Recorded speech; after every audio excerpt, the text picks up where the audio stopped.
So, good morning, class 10th. Today we are going to start with the topic trading account, as we are doing the chapter final accounts, and we have discussed the introduction part, and we have discussed the trading account, right? What is trading account and what is the meaning of trading account and what are the format? Have you gone through the format? Have you gone through the format? Yes, ma'am. I told you for the homework that you have to learn the format. So today we will be discussing about the format and the explanatory part and the details of the items which will come in the format of trading account. Okay. So as we all know that trading account, the format is just like that. The trading account, then particular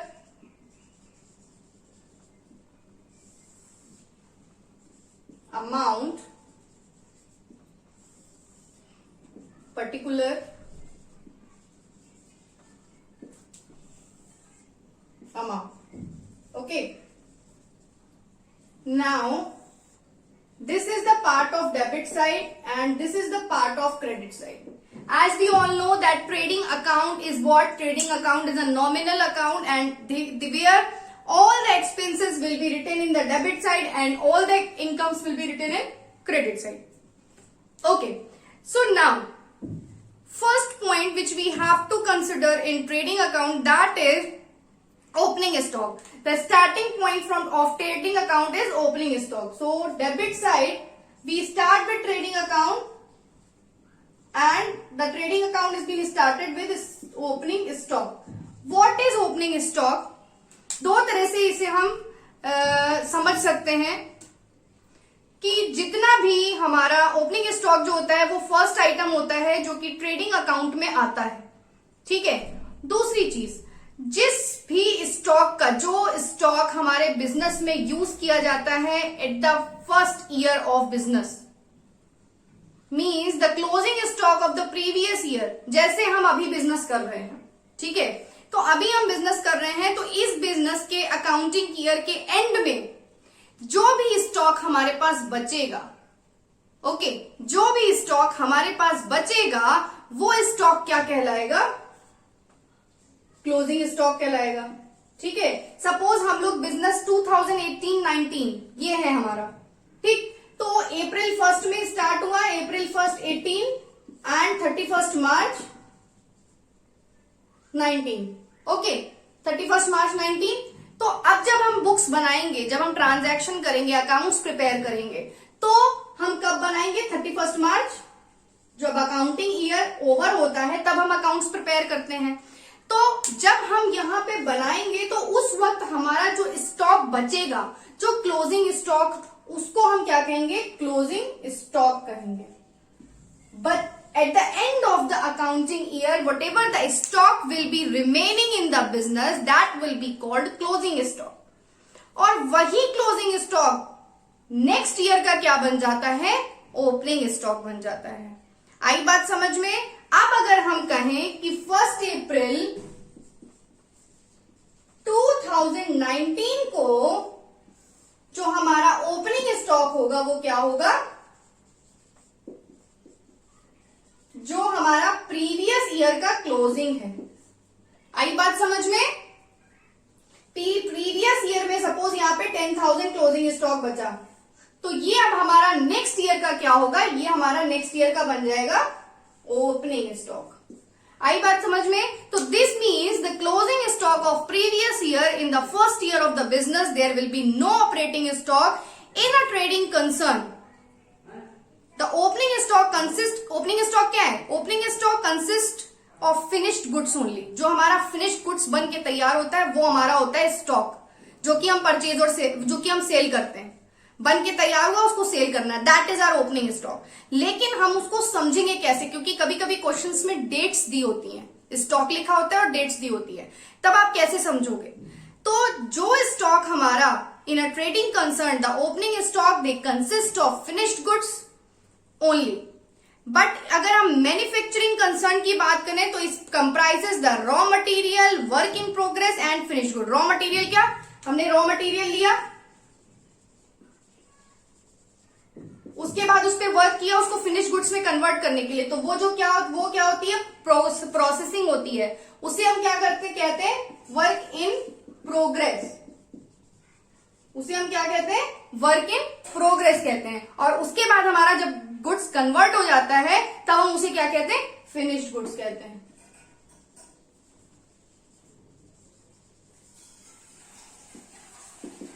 okay, उसे हम क्या कहते हैं, finished goods कहते हैं।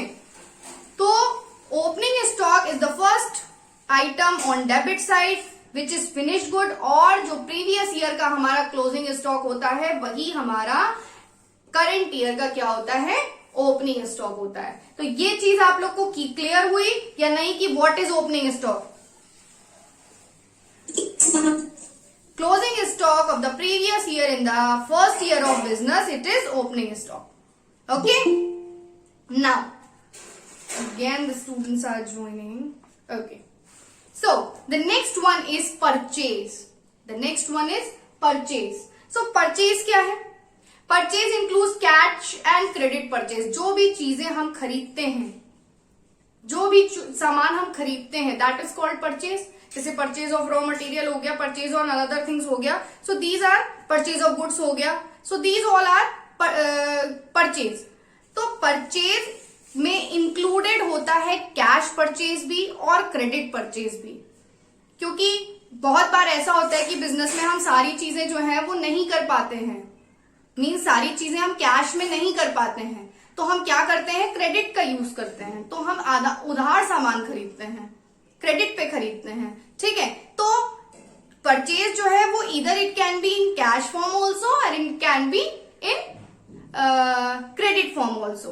Okay, so purchase are recorded on the debit side of trading account after deducting the return outward, और we can say return, purchase return. Let me tell you first कैसे दिखाते हैं।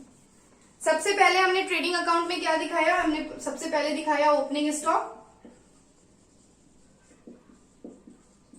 उसके बाद हम दिखाते हैं purchase.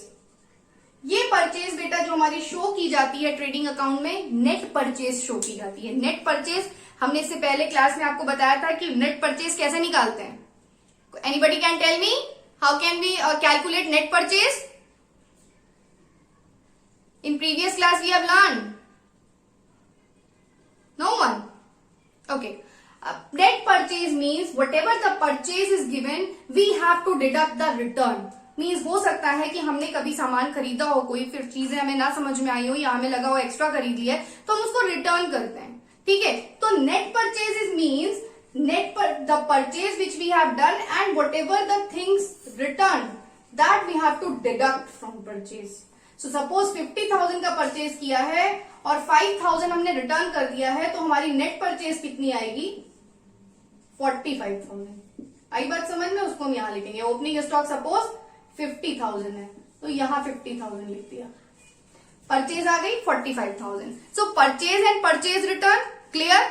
Purchase includes cash and credit purchase of goods. Purchase are recorded in the debit side because purchase क्या है, हमारे बिजनेस का खर्चा है, हमने रॉ मटेरियल खरीदा है तो पैसा दे के खरीदा, पैसा गया है हमारे बिजनेस से, तो that is expenses, so that will be recorded in the debit side. Okay, and after deducting the return, अब एक चीज याद रखिएगा बच्चों, always remember that purchase return दो तरह से आपके क्वेश्चन में दी होगी, ठीक है, दो भी नहीं 3 तरह से दी होगी।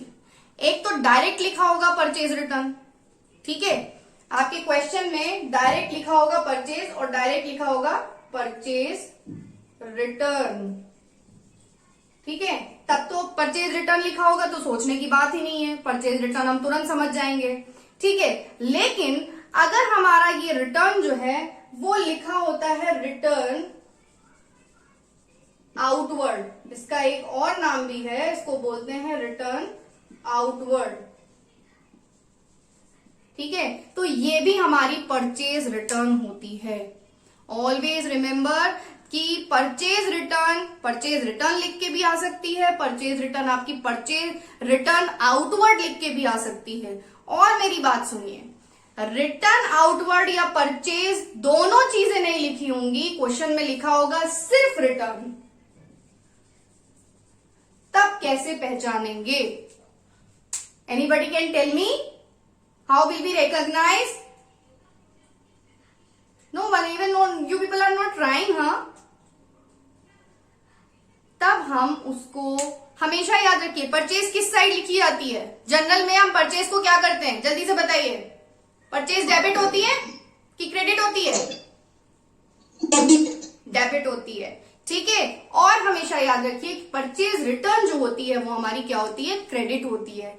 तो ट्रायल बैलेंस में, जो आपका क्वेश्चन में ट्रायल बैलेंस दिया होगा, उस ट्रायल बैलेंस में हम ये देखेंगे कि अमाउंट कहां दी हुई है, डेबिट में दी है कि क्रेडिट में दी है. अगर हमारी रिटर्न की अमाउंट, कहां लिखूं, रिटर्न की अमाउंट अगर हमारी डेबिट में दी है तो इसका मतलब वो सेल्स रिटर्न है, क्योंकि sale is having credit balance and sales return is having debit balance. उसी का उल्टा परचेज क्या होती है हमारी? हमेशा डेबिट होती है, और परचेज रिटर्न क्या होती है? क्रेडिट होती है. तो रिटर्न अगर डेबिट में दिया है तो इसका मतलब है सेल्स रिटर्न है, और रिटर्न सिर्फ लिखा है और अगर क्रेडिट में दिया है तो इसका मतलब है वो परचेज रिटर्न है. बात समझ में आई सबको?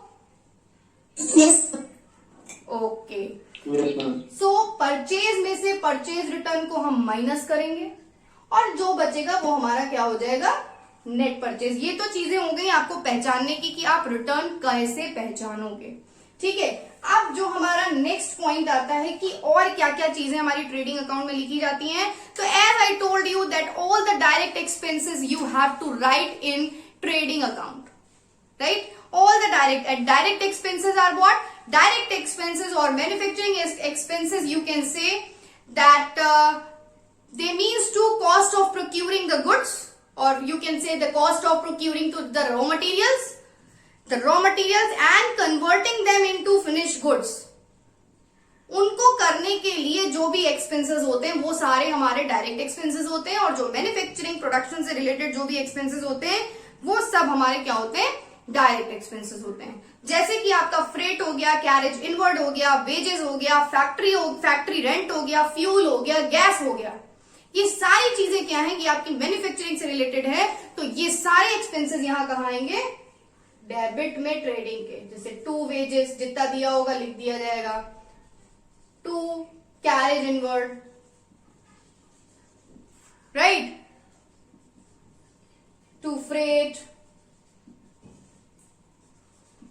To gas, coal, etcetera. जितने भी डायरेक्ट एक्सपेंसेस होंगे वो सारे हमारे ट्रेडिंग अकाउंट में लिख दिए जाएंगे. इतनी चीज समझ में आई सबको? आ गई? ओके.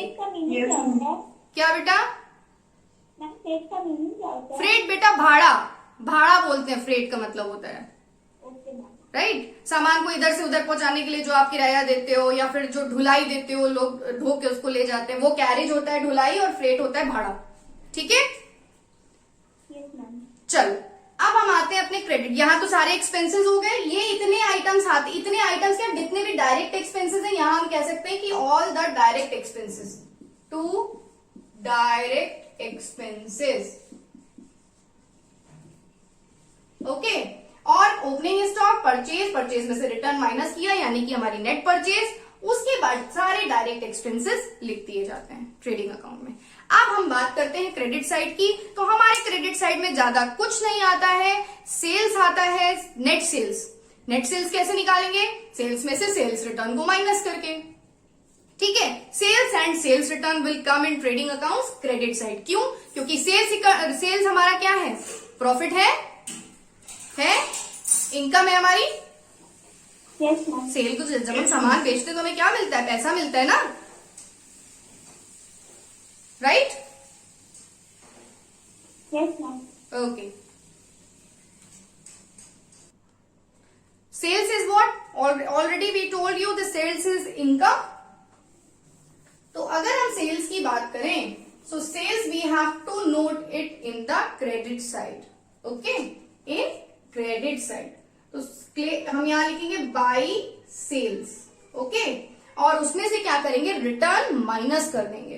क्या कर देंगे? रिटर्न माइनस कर देंगे. तो minus sales return. Suppose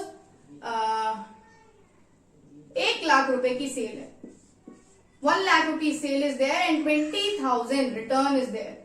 so हमारी नेट सेल कितनी हो गई? 80,000 हो गई. क्लियर? इसके बाद सेल्स के बाद हमारी, हाँ एक चीज और, हमारी क्रेडिट सेल भी हो सकती है और हमारी नेट सेल भी हो सकती है. Sales include both the sales that cash sale और credit sale. Okay, and return outward. Return inward will be deducted from total sales and net sales are credited into trading account. Care should be taken to ensure that sale do not include sale or any fixed assets. Right? हमें ये ध्यान रखना है कि cell में कुछ भी ऐसा इंक्लूड नहीं होना चाहिए कि सेल ऑफ फिक्स्ड असेट्स दिया हो. अगर वो दिया होगा तो हम उसको उसमें से क्या करेंगे? डिडक्ट कर देंगे. ओके, हम क्या करेंगे? उसको डिडक्ट कर देंगे. अगर हमारा, एक चीज आपको बताऊंगी, फिर से मैं रिपीट करना चाहूंगी कि परचेज रिटर्न, अगर परचेज रिटर्न दिया हुआ है तो परचेज रिटर्न हमारा क्या होता है, चलो ये चीजें बाद में डिस्कस करेंगे, पहले हम अभी क्रेडिट साइड सेल्स की बात कर लेते हैं. ठीक है, सेल्स की बात कर सकते हैं. तो सेल्स ये हमारा हो गया और इसके बाद जो हमारा बचा हुआ स्टॉक होता है जिसको हम बोलते हैं क्लोजिंग स्टॉक. राइट? क्या बोलते हैं? क्लोजिंग स्टॉक बोलते हैं. तो closing stock will be returned in a credit side. Clear? It means the goods which remain unsold at the end of accounting period. That is closing stock. Right? So whatever the goods will be remaining at the end of accounting period, that will be closing stock. इसकी 2-3 चीजें होती हैं बेटा जो आपको ध्यान रखनी है जब भी क्वेश्चन में आपका, पहली बात तो इसका क्वेश्चन किस फॉर्म में दिया होता है? आपका फॉर्म होता है ट्रायल बैलेंस. ट्रायल बैलेंस दिया होता है और उस ट्रायल बैलेंस की हेल्प से आपको trading account, profit and loss account and balance sheet बनानी होती है. ठीक है? और दूसरी चीज, जब आप ट्रेडिंग अकाउंट या प्रॉफिट एंड लॉस अकाउंट या बैलेंस शीट बनाते हो तो आपको ये ध्यान रखना होता है कि ट्रायल बैलेंस में क्लोजिंग स्टॉक कहां दिया हुआ है. राइट? क्लोजिंग स्टॉक कहां दिया हुआ है. ओके, सो क्लोजिंग स्टॉक अगर इनसाइड द ट्रायल बैलेंस दिया है, जैसे ट्रायल बैलेंस का क्वेश्चन आपका दिया हुआ है, सारे आइटम्स लिखे हुए हैं और उसी के अंदर अगर क्लोजिंग स्टॉक भी लिखा हुआ है तो आप उसको ट्रेडिंग अकाउंट में नहीं शो करेंगे. राइट? तो आप क्या करोगे? उसको ट्रेडिंग अकाउंट में नहीं शो करोगे. उसको आप डायरेक्ट कहां शो करोगे? बैलेंस शीट में शो करोगे. क्यों? वो चीजें अभी हम लोग डिस्कस करेंगे कि क्यों. क्योंकि जो अगर पहले से ही ट्रायल बैलेंस में दिया होता है तो इसका मतलब होता है कि वो ऑलरेडी कंसिडर किया जा चुका है. लेकिन अगर outside the trial balance question में दिया हुआ है, ट्रायल बैलेंस आपका दिया है और क्वेश्चन के आउटसाइड ट्रायल बैलेंस में क्लोजिंग स्टॉक लिखा है, इसका मतलब उसे कंसिडर नहीं किया गया है और आप उसको यहां पे दिखाओगे. ठीक है? ये चीज हो गई आपकी क्लोजिंग स्टॉक, सेल्स और सेल रिटर्न. यहां पे क्लोजिंग स्टॉक दिखा दोगे. मान लो 10,000 आया क्लोजिंग स्टॉक. ओके, सो अब चीजें बैलेंसिंग कैसे, यहां पे इसके अलावा कुछ नहीं आता है. ठीक है? यहां पे इसके अलावा कुछ नहीं आता है. While preparing the trading account, adjustment entries are made for the expenses. कुछ एडजस्टमेंट एंट्रीज होती हैं जो कि हमें करनी होती हैं, जैसे आउटस्टैंडिंग एक्सपेंसेस हो गए, एडवांस हो गया या प्रीपेड हो गए. ठीक है? जैसे आउटस्टैंडिंग क्या हुआ? कुछ पैसा, क्या कुछ रिमेनिंग एक्सपेंसेस होते हैं जो हमारे साल भर में बचे रह जाते हैं, जो हमें करने होते हैं. ठीक है? तो एक्सपेंसेस तो हमें करने हैं और अगर हमने यहां नहीं दिखाए हैं तो इससे क्या इंपैक्ट पड़ेगा हमारे बिजनेस पे? हमारा एक्स्ट्रा प्रॉफिट दिखाएगा क्योंकि वो खर्चे तो हमें करने ही करने हैं, लेकिन वो हमने यहां पे शो नहीं किए हैं. सपोज मान लो वेजेस है, मान लो फ्रेट है, कैरेज है, कुछ भी है, हमने हमारा 1,000 था लेकिन 1,000 की जगह हमने अभी तक 500 ही दिया है, यानी 500 हमारा बचा हुआ है. ठीक है? तो ये 500 क्या होगा? इसका भी हमें एडजस्टमेंट करना होगा, तभी हमारी फेयर पोजीशन और फाइनेंशियल स्टेटमेंट हमारा फेयर होगा. That is very essential to know the true financial position of the business. आई बात समझ में? क्लियर है बच्चों? अच्छा, जितनी चीजें बताई उसमें कुछ ऐसा है जो आपको समझ में ना आया हो? बताइए, कुछ ऐसा है, कोई भी चीज, कोई भी डाउट हो जल्दी से पूछो, मैं आगे बढ़ूं फिर। हेलो मैम, ओपनिंग अकाउंट और मैम क्लोजिंग का मैम सबसे पहले शो करा जाता है जी, यस। क्यों? क्योंकि स्टॉक जब आप बिजनेस स्टार्ट करोगे तो किससे स्टार्ट करोगे? सपोज आप कोई फर्म चला रहे हो या फिर आप कोई मैन्युफैक्चरिंग का काम कर रहे हो, तो मैन्युफैक्चरिंग कर रहे हो तो प्रोडक्शन कैसे करोगे? ये बताओ, प्रोडक्शन कैसे करोगे? जब हमारे पास स्टॉक होगा ना, तो उसी से तो प्रोडक्शन करेंगे। और उससे हमने कर लिया, बिजनेस स्टार्ट कर दिया, ठीक है। ये सारे एक्सपेंसेस हुए उसको करने के लिए, बिजनेस को करने के लिए ये सारे एक्सपेंसेस हुए। हमने परचेज किया स्टॉक पर, गुड्स परचेज किया, फिर उस परचेज को करने के लिए हमने बहुत सारे खर्चे किए होंगे। किसी को वेजेस दी होगी, किसी को कैरेज दी होगी, किसी को भाड़ा दिया होगा, सामान को घर तक पहुंचाने के लिए किराया दिया होगा। हो सकता है जो मैन्युफैक्चरिंग कंपनी हम चला रहे हैं या फिर जो फैक्ट्री चला रहे हैं उसको हम किराए पे ले रखे हो जगह को, तो उसका हमने रेंट दिया। इलेक्ट्रिसिटी चार्ज देंगे, जो गैस पावर ये सब खर्च होगी इसके चार्जेस देंगे। तो ये सारे एक्सपेंसेस क्या कहलाते हैं? ये सब डायरेक्ट एक्सपेंसेस कहलाते हैं, जो हम यहाँ ट्रेडिंग अकाउंट के डेबिट में लिखते हैं। क्लियर हुई बात? बिल्कुल क्लियर है, कोई प्रॉब्लम नहीं। किसी को कोई डाउट हो please ask me right now बच्चा। Okay, I think no doubt is there, so let us begin. ये चीजें समझ में आ गई सबको? अब हम लोग चलते हैं क्वेश्चन की तरफ कि how to do the question. पहले मैं आपको ये इतनी ही चीजें होती हैं ये बता दूं। दूसरी बात ये है कि जब ये सारा हम प्रिपेयर कर लेते हैं तो हम कैसे इसका आंसर निकालते हैं। तो हम आंसर इस तरह से कुछ निकालते हैं बेटा, हमेशा याद रखिए, इसका टोटल करेंगे और इसका टोटल करेंगे, यानी डेबिट साइड का टोटल करेंगे एंड क्रेडिट साइड का टोटल करेंगे, ठीक है।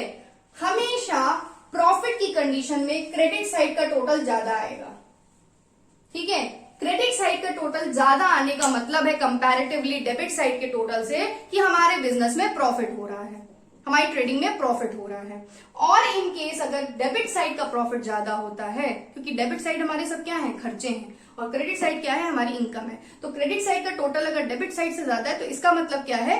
हमारा बिजनेस जो है प्रॉफिट में जा रहा है। तो अगर क्रेडिट का टोटल ज्यादा है दैट मीन्स प्रॉफिट है, और प्रॉफिट डेबिट में ट्रांसफर होगा। अगर डेबिट का टोटल ज्यादा आ रहा है तो इसका मतलब लॉस है, और लॉस हमारा किधर ट्रांसफर होगा? क्रेडिट में। कैसे बैलेंसिंग करते हैं? सपोज इधर का टोटल किया हमने, आया हमारा 90,000, ठीक है।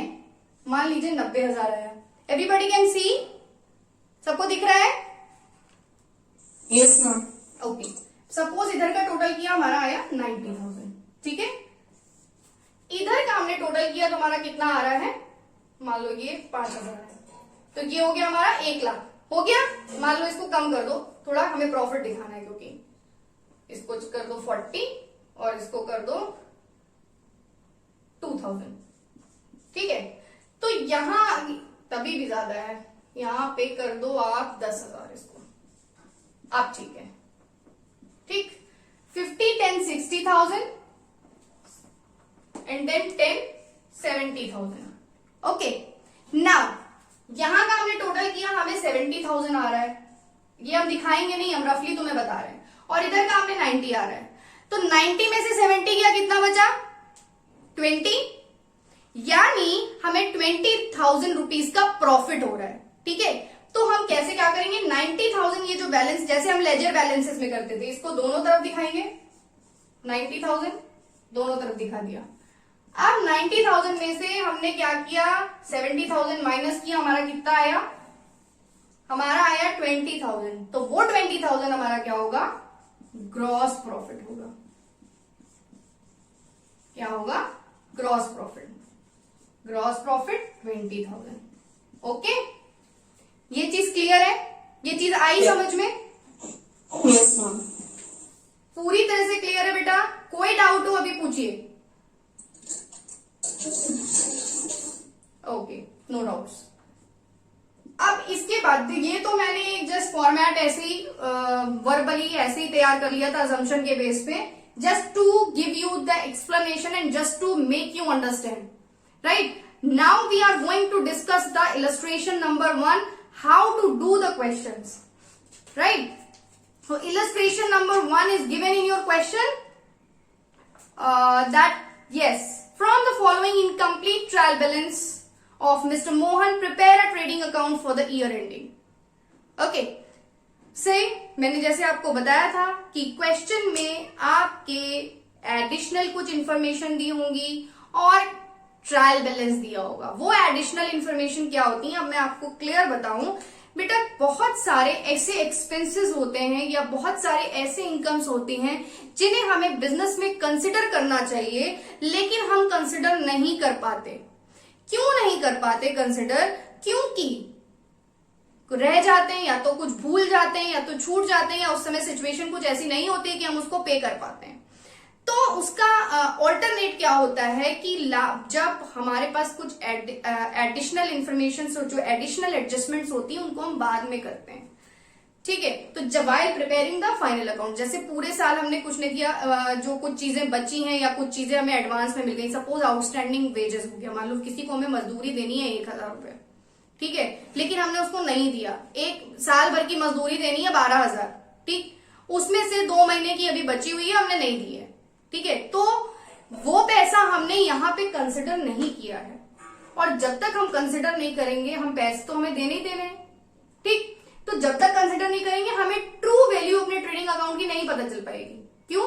क्योंकि अगर हम यहाँ पे कंसिडर नहीं करेंगे तो जाहिर सी बात है हम वो एक्सपेंसेस नहीं दिखाएंगे, और जब एक्सपेंसेस नहीं दिखाएंगे तो हमारा प्रॉफिट ज्यादा शो करेगा, एक्सेस प्रॉफिट शो करेगा, क्योंकि हमने पेमेंट तो किया नहीं है, जबकि पेमेंट वो हमारा बनता है, ठीक है? ऐसे ही हो सकता है कभी हमें प्रीपेड मिल गया हो, प्रीपेड का मतलब कुछ चीजें एडवांस में मिल जाती हैं, ठीक है?